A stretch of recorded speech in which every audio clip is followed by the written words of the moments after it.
Welcome back into this week's Liberty Flames women's basketball show. We're now joined by Ella Wigal, freshman guard for the Lady Flames. Mm-hmm. That's fair to say, guard. Like, have you ever played any other position but guard? No, I've mostly been a shooting guard, combo guard, pretty much my whole life. Yeah. Because I always wonder. And welcome to the show. Thank you. I get sidetracked. My brain starts swirling, and I got a question before I even say, "Hey, welcome in. How are you doing? How's everything? How's life?" But depending on the schools that you played for growing up, if you're what is your real, actual, not in the program height? What would you say that your height is? I'm about 5'11" and 3/4, so 5'11" and a half. I'm 5'11" and a half. You're almost 6 feet tall. Yeah, but I feel like with shoes, I feel like if I'm wearing my basketball shoes, I got the insoles in them. I feel like I am 6 foot, right? Yeah. So it's almost like high heels as opposed to flats. Yeah, exactly. Yeah. So 6 feet tall. There's definitely some schools in the country where 6 feet tall, you're the post. That's true, yeah. Like even the school I grew up with, and it wasn't a tiny school, it was a public school.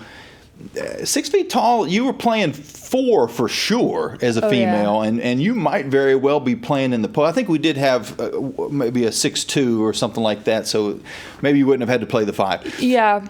So that's why I always ask, have you ever played at a level growing up where you were one of the tallest players and you had to play inside? The thing is, I didn't hit my growth spurt till probably around like later high school. So growing up, I also played up.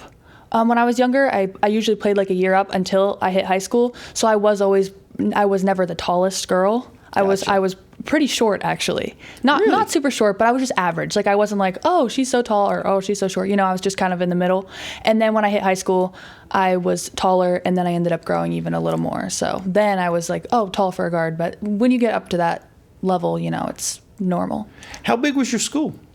The school I went to for my senior year, it was pretty big. It was like 1,000 people, but it's from all over the country. But my schools before that were pretty small, Division II. So gotcha. Yeah, because that's. I guess over the years we've had some girls that have come through some small Christian schools. Yeah. That the graduating class was 35. Oh yeah, no, that kind of thing. Yeah, my schools were bigger than that. So that when you get into those situations, it's easy to kind of understand why. I was 5'11" and I was the tallest girl in the entire school, and so I played the 5. Now I'm a guard, but I have some post skills. So I guess there's some positives to a situation like that too. You pick up some things that you wouldn't otherwise. Right, that's true. Yeah. But yeah, my senior year, my school, we had some big girls. We had some 6'4", 6'3". I was one of the shorter ones, so. That got you ready for college? It did. It really did help prepare me a lot. Playing with those girls, it really did help me. Oh, now remind everybody where you're from. I'm from Granville, Ohio, which is about 20 miles east of Columbus. So did you grow up a Ohio State fan, I'm assuming? No, I didn't. So okay. I was actually born in West Virginia, and my dad went to West Virginia and forever. He, graduated from there. So I was always kind of a West Virginia fan. And then when we moved to Ohio, I was like, of course I like Ohio State. I'm not going to say I don't, but I was never like, I'm not super, super Ohio State fan like Emma Hess is. Gotcha. Which I'm sure didn't go well whenever Michigan won this year. Right. Yep. She was a little upset. I was kind of rooting for Michigan, but. What? You didn't say that out loud. Okay. No. We don't have to talk about that. You can't be a little bit of Ohio State fan. You can't be any bit of an Ohio State fan and root for Michigan. I feel like I'm just not truly part of that rivalry. Like I just feel like I just feel like I'm not I'm just not there. I'm just looking at it from a distance. Fair enough. So you would root for the Mountaineers if you saw them, if they were on television playing basketball, football. Yeah, I would. Growing up, I watched the men's basketball play all the time. I love doing that. So Coach Huggins. Yep. I did. My dad watched him all growing up, and so I'm familiar with them. Yeah, that's awesome. Yeah. And there's something that's going to be very interesting is your last name is spelled differently than a lot of people would. It's pronounced the same, Wigal, as a lot of friends of mine that lived in West Virginia that spelled it with a Y, W-Y-G-A-L. That's interesting. Charleston, West Virginia is where they grew up, and you say your father's from West Virginia, or he just went to school in West Virginia? No, he's from West Virginia. So all of his family, we go there a couple times a year to visit his family. So his whole family's from Parkersburg, West Virginia. Huh. So, yeah. It makes me kind of wonder if the whole West Virginia clan of Wigals, if someone said, we're not spelling this right, and they changed it. That could be a possibility, because honestly, when you look at it, I feel like, what did you say it was with a Y? W-Y-G-A-L. That would make more sense, because a lot of people do think my last name is Wiggle. Like, they will be like, oh, Wiggle. And I'm like, oh, it's Wiggle. So maybe they were like, we're tired of that, and they switched it. Well, and I think you and I have talked about this. There's a grocery store, not a grocery store, it's a convenience store chain that's mainly in Tennessee that's spelled, what is it? It's really weird, like W-E-I-G-A-L. I do remember you you did bring that up, but I've never seen those. It's pronounced the same. It's pronounced Weigel as well. That's so interesting. Yeah, so there's 3 different, I'm not going to say vastly different, but quite a bit different spellings of the same pronunciation. That's really weird. That's weird. And so I'm sure some visiting public address announcers have botched your name before. Yeah. We've got a team full of names that have probably been messed up. We do. By oh yeah, we have. I'm not even going to say them because I don't want to mess them up. Oh, now come on. You can't start not, because I've had to go through this 100 times already this year of having to talk to somebody and say, now, is this how you say it? And then they don't quite have it the way I think they say it, but then I'm worried that I'm not completely saying it right. Yeah, and then I get worried too. So, no, I think I know how to say everyone's name. I do, last names. Go for it. Oh, I don't want to mess it up and okay. You're not going to trust me. Who should I do? Let's start with Elizabeth. Ayestadder, I think. Ayestadder. That's pretty close. Now you've got me questioning, how do I say it? Well, I think I over enunciate sometimes. Okay, maybe. Like you said it very smoothly. Yeah. And so I think sometimes if you write it phonetically and you read it phonetically, you over enunciate. So you might say each syllable a little harsher. And there are a lot of syllables too. I feel like we should write that name up there because there are a lot of syllables and things going on in that name. Yes. So like Ayestadder. Okay, Ayestadder, yeah. And you said Ayestadder, which is, it's very But if I close. say it fast, if you're saying it, I feel like, And that's the way you would. Like you would, in conversation, you would say it faster. Yeah, you wouldn't pronounce each syllable perfectly. Right. And I think the brain of a radio person is you use, that's the way it is, and you say it that exact way. Whereas in the flow of conversation, you would say it a little bit smoother. Okay, let's see. Who else we got? Emma? Well, I say Sotisfan just because whenever I've talked to her, it's that's her middle name or middle last name. I don't know, but ever since I've talked to her, it's just been, I would just say Sotisfan. Okay. So. Wow. We haven't said her name a lot this year because she's been injured, so that one I haven't gotten nearly as much practice with. Who am I forgetting? There's a couple of Claudia. Claudia, yeah. It's Athene. Okay. Right, which is there's something in there that Americans she always corrects me though. Say. Right, because it's I want to be like, oh, Athene, and then she's like, Ella, and I'm like, okay, Athene. Right. It's I don't want to say it's phlegm, because that's other countries. I feel like there's some Eastern European countries where you almost have to clear your throat when you're saying the name because it's a lot. Yeah, you got to really enunciate. Yeah. It sounds like you're a cat with a hairball. Oh, and that sounds so negative, and I don't mean it that way, but there is a syllable in their language that we don't say. And I mean, I think it sounds cool. I wish I could add a little spice to every single one of my words, but And the other's the rolling the R's. Yeah. Have you ever, you know what I'm talking about? I do. There's some Spanish names where oh yeah. Oh yeah. And then even some countries like Puerto Rico, I can't, That's funny. But then you hear somebody American, very American, say it like someone from Puerto Rico says it, and it almost sounds fake. So you're okay, yeah. Me and Claudia's always correcting me on things like that. So and Hawaii's the same way. Like people in Hawaii would say Hawaii or something like that. True. Yeah. But if I say it, it sounds like I'm making fun of them almost, or like I'm trying too hard. Yeah. Well, you're trying your best, so that's all that matters. So I just try to stick with Hawaii, Puerto Rico, Tijuana, but I'm sure the real way, Tijuana, or something. But then if I say it, it sounds like I'm trying to do some caricature or, impersonation, trying to be funny. That's funny. And there's, I'm not sure how we got off on this, but like Asian countries, there's certain syllables that we say that aren't in their language that makes it very difficult for them to say, like R's, for example. R's and L's are kind of a thing that Asians have a hard time saying because that's not something that's in their language. Right. So it's not just us. There's a lot of a lot of different cultures that. Yeah, it's really cool to think about it, actually. Yeah, it is. Yeah. And then if you think about the Chinese language, where there's hundreds and hundreds of characters, we've got 26 letters and we struggle. Yep. And they've got to memorize a character for a word, and I know it's crazy. It's crazy. It's impressive. Yeah, it is. It's really impressive. Really is. And so I almost wish as a kid that I grew up around someone who spoke a different language, because I feel like it would have been easier to pick up an extra language if you grew up around it. I agree with that. Yeah, because I took Spanish growing up, but I don't know.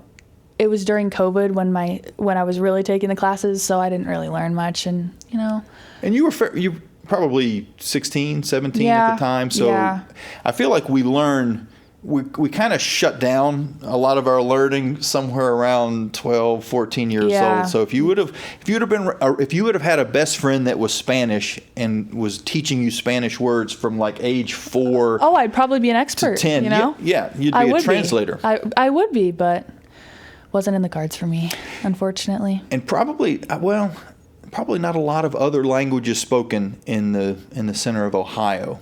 That's true. We're out in the cornfields, and there's not much going on. So is that really the MO of your hometown? Originally, my freshman year in 8th grade, I did live in the country, and then I kind of moved to the suburbs eventually, like sophomore, junior year, and then. So we're in the suburbs, but it's really close to the country too. Gotcha. But we're also close to Columbus too. So I'm like right in the middle, I feel like. So you kind of got the best of both worlds. Yeah, like there are cornfields if you want to drive a few minutes. You'll go find some. But if you want to drive a few minutes the other way, you can go to the city. So, I've talked to Bella because where she lives is not that far from Philadelphia, but also not that far from Amish country. So we're near Amish country too. Really? Yeah. Where we used to live, it was like right down the road. So not right down the road, but like a good 20 minutes, 30 minutes. That's close enough. And so the thing I would say with her was you're 20, 30 minutes away from homemade pies and pierogies. And the best noodles. Chicken noodles. I've never had better chicken noodles. Really? Oh, yeah. I didn't know that. Okay. Yeah. I learned something new about the Amish today. I didn't know that they were big into the chicken Amazing. noodles. Like the best things ever. Wow. Oh, my gosh, yes. Okay. But then you're 30 minutes in the other direction from being in the big city and all the shops and electricity and everything you need. So there's like you were kind of in the best, the best spot possible. Yeah. I think I should rename this podcast to "Rabbit Trails Are Us" or something like that. We're just all over the place. Yeah, it's fascinating sometimes how you get to we're talking about the Japanese language and the Chinese language somehow, and now we're back to the Amish and pies and chicken noodles. Yes, chicken noodles. Yep, can't forget that. It's always this time of day when food is on my mind because I haven't had lunch yet. So. Same. Yep. Okay. Well, before we take a break, let's finish that thought, and you tell me what is your go-to. What whether it's here in Lynchburg, and you can tell the restaurant if you want, like where do you go? What's your go-to meal if you go, all right, I just want, I'm not going to worry about calories today. Today is my cheat day. I'm just going to get what I want today. What would you go? Okay, so here in Lynchburg, I discovered this place called Kenko. And it's like a hibachi place. Yes. But it's not like the full, big extravagant one where they make it in front of you. It's not like that. I usually get it to go. But I really like it because they have like these little like platters, and it's like it's like small portion sizes, and it's all together, and it's really neat, and it's not messy. And I get shrimp and steak hibachi, and it's really good. And they have the little rice here, and then they have the steak and the shrimp, and it's really good. So out in Windhurst. Oh yeah, right, yeah, yeah. It's really good, and it's not a super expensive, and it's a good portion size. So I really like that. It's funny how small this world is. I know the guy who owns the place. Do you really? Yeah. Oh, that's so funny. His name's Ken. Really? So I think that is part of the naming of the restaurant. That's so funny. Yeah. Yeah. Well, the yum yum sauce. Oh yeah, I get extra yum yum sauce. Yeah, that stuff is got to be laced with some sort of drugs because it's addictive. It's amazing. Sometimes me and my roommate, if we do go in, we'll sit there and we're real happy because we don't have to pay for the extra yum yum sauce, and they give you a giant bottle of it, so we can just use as much as we want. Yep. You know, they sell that, maybe not the exact homemade type like that, but they sell that stuff in the stores now. Oh yeah. I do forget know what that. it's called, but Kroger has it different places. I feel like we've got sponsors, and we're the place now, Kroger. But Kenko's is the best. I feel like they have a secret recipe or something, because that yum yum sauce is really good. You know, he also owns the hibachi buffet as well. Does he really? Yeah, so he owns both of those. You need to let him know that I'm a big fan. Yes, you need to tell him. If he has any giveaways. Now, that's the thing he should do. They should bottle that yum yum sauce and sell it. He would probably make a lot of money off that. Yeah. It's really good. Yeah, I mean, I would pay him $10 for a bottle of it. Oh yeah, and so would I. Yeah, as long as you got it home before, I think that would probably last for a month or more. Yeah, you can just refrigerate it. Yeah. All right. Well, I may know where I'm going for lunch whenever we get done here now. Me too. Thought about that. Well, let's take a quick break, and when we come back, we'll finish up our conversation with Ella Wigal here on the Liberty Flames Women's Basketball Show. Welcome back into this week's Liberty Flames Women's Basketball Show. We're having a very interesting conversation with Ella Wigal, and I say that because I don't know, have we talked about basketball yet? We talked a little bit about your height and whether or not you played any post because of maybe when you were younger being one of the taller girls on the team, and you said you kind of hit a growth spurt late, so you've always pretty much played the guard. But someone who hasn't had a chance to see you play yet, how would you describe your game? I would say I come with a lot of energy. I like to crash the boards, be aggressive, but I'm also a shooter right now, especially this season. I've found myself to be a spot-up shooter, but I also like to attack. So yeah. As a freshman, you're learning. You're still learning the system. Mm-hmm. I feel like there's been a survey on this or a study on this, where how long it takes the average freshman to completely be acclimated with a new coach and a new system. And I feel like it's about half the season before that occurs. And we're about at that point. We're about halfway through the season. Do you feel that's fair? I do agree with that. And I do think, coming into a new system, you do have to do a lot of adjustments. And, I'm trying to learn from my teammates, from my coaches, and there's a lot going on. There's a lot behind the scenes that you're doing, and it's stressful at times, But I do feel like I'm getting more comfortable in the system and how everything works. So that's good. What made Liberty different as far as when you were being recruited by schools throughout and I'm sure you were probably different places all over the country were looking at you, but what made Liberty different and why did you come? When I came to Liberty, I just really liked the team and coaching atmosphere. Like when I was around everybody, I felt like it was a family, and I did really like that they valued God and they put that in the center of everything. That was really important for me. And I like the family feeling that I got. And it's 6.5 hours away from home, but I still felt like I was home in a sense. So that was really important to me. And then also their facilities are top notch, so that's another great thing. So. And the culture of the program as far as winning, it's been a winning program. I know this year there's a little bit of a struggle and that's part of it's having so many new players and injuries. We're learning. Yeah. But the history of the program has been a winning history for decades. Right. So was that part of it as well? Yeah, they have done really well, and I've watched them. Obviously, they recruited me pretty young, so I've watched their games, and seen how well they've done, and that was also a very important factor too. Yeah.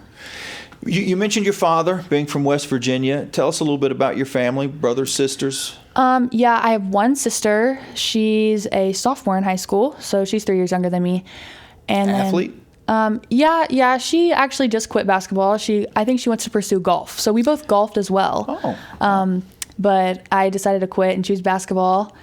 And she went the other way. Yeah, I think she wants to pursue golf. So she'll do that. That can be lucrative too, as well. Yeah. Like, yeah. That if I had a kid, I would be trying to Tiger Woods him. 5 years old, give him the little tiny club and let him go. Oh yeah, and it's fun too. Yeah, so I think she's really enjoying that.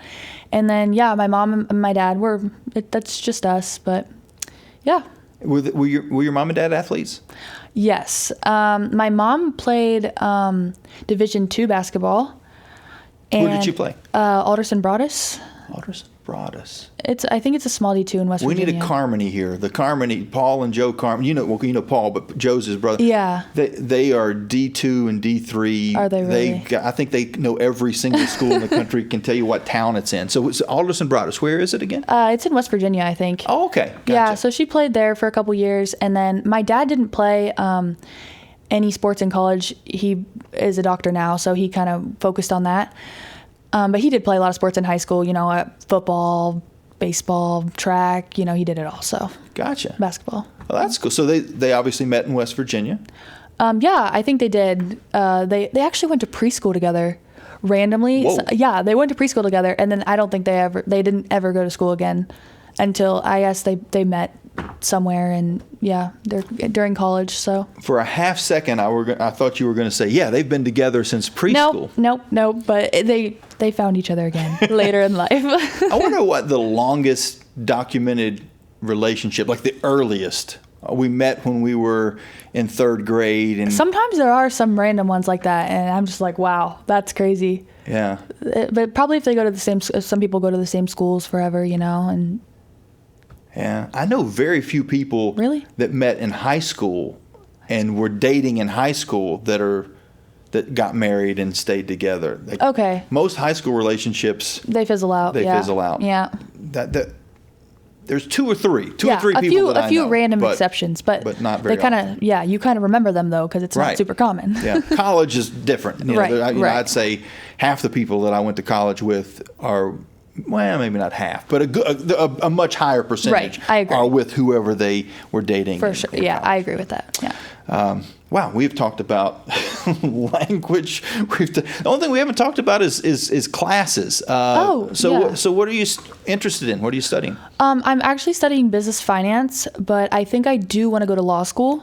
Oh, nice. And maybe go into contract law, something like that. I'm not sure what type of law yet, but I think I do want to pursue that. Yep. Wow, that's pretty cool. Yeah.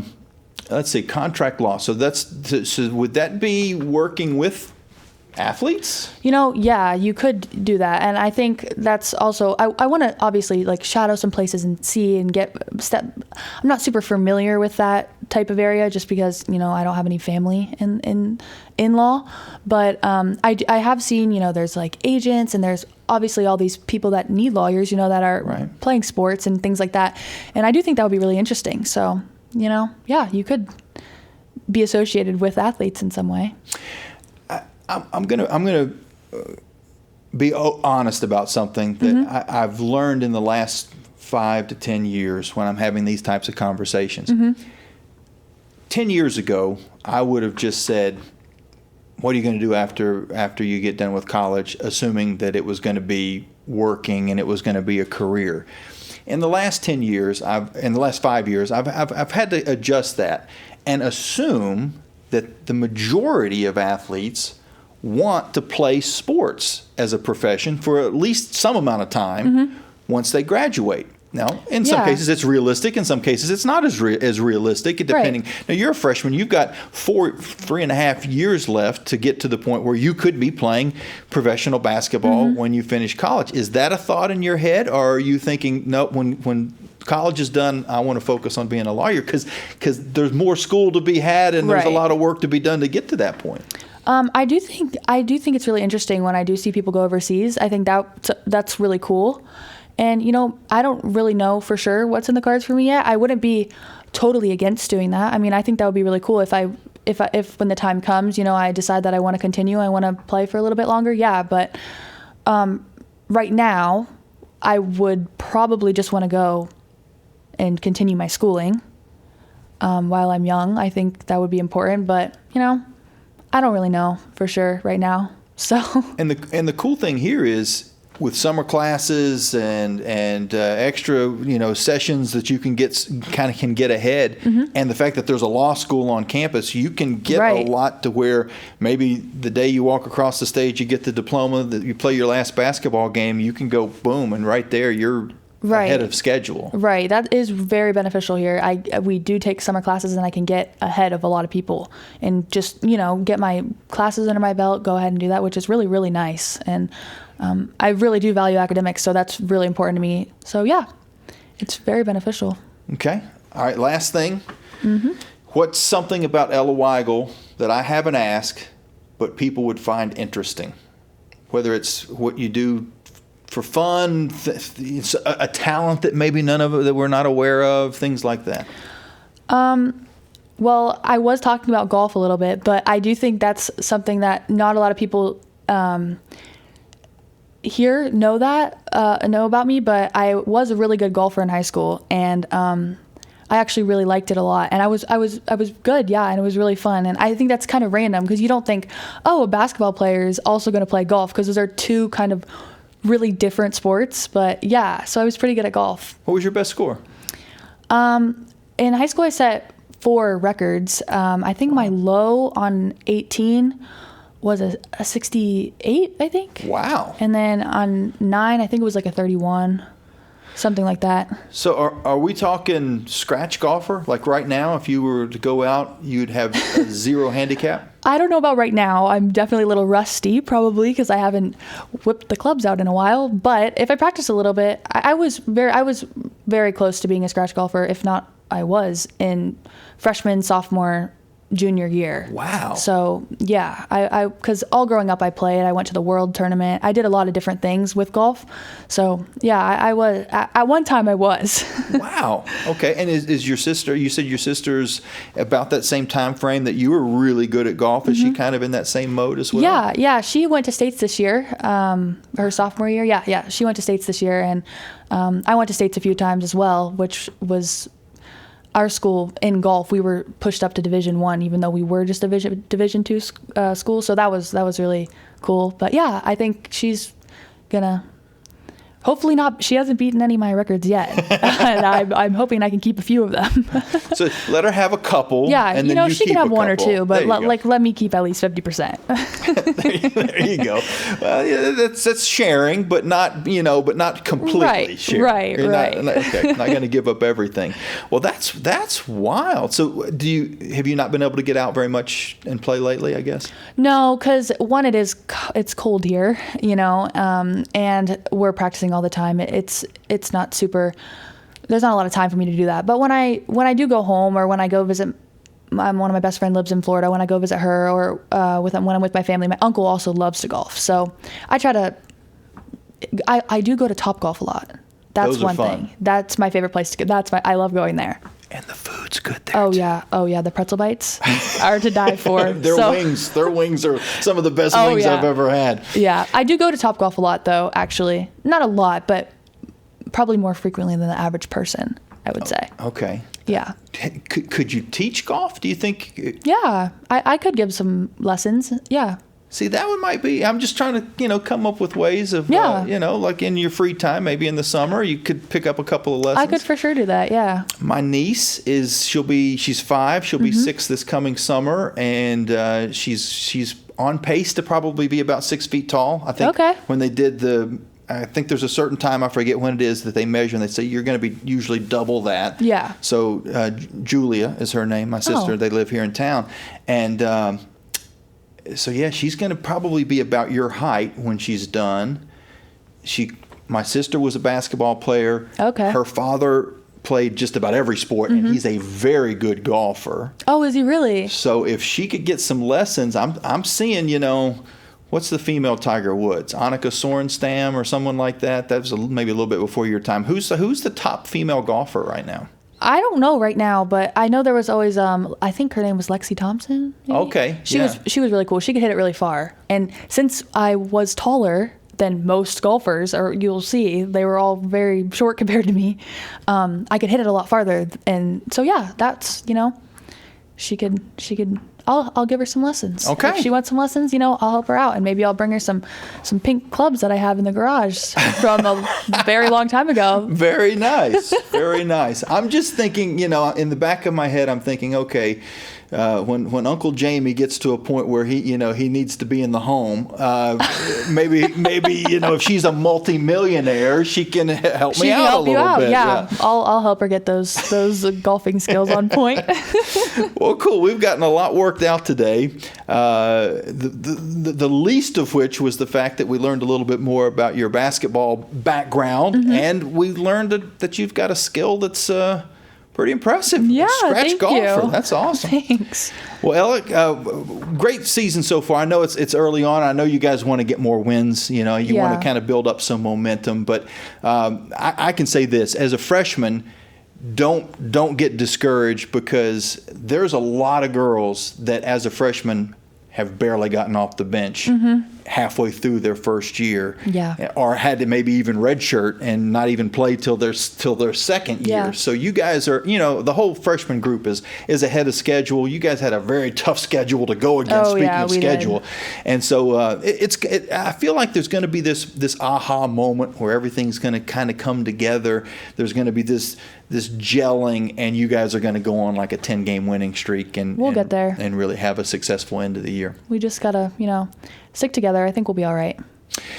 And that's as much psychological as it is physical. Sometimes it's more about what's going on up here than it is what's going out on the court. But, yeah, we just got to stay together. We'll be good. Well, appreciate your time and putting up with this crazy line of questions. We went in every possible direction. Of course. And all the best the rest of the season. Thank you so much. I really appreciate it.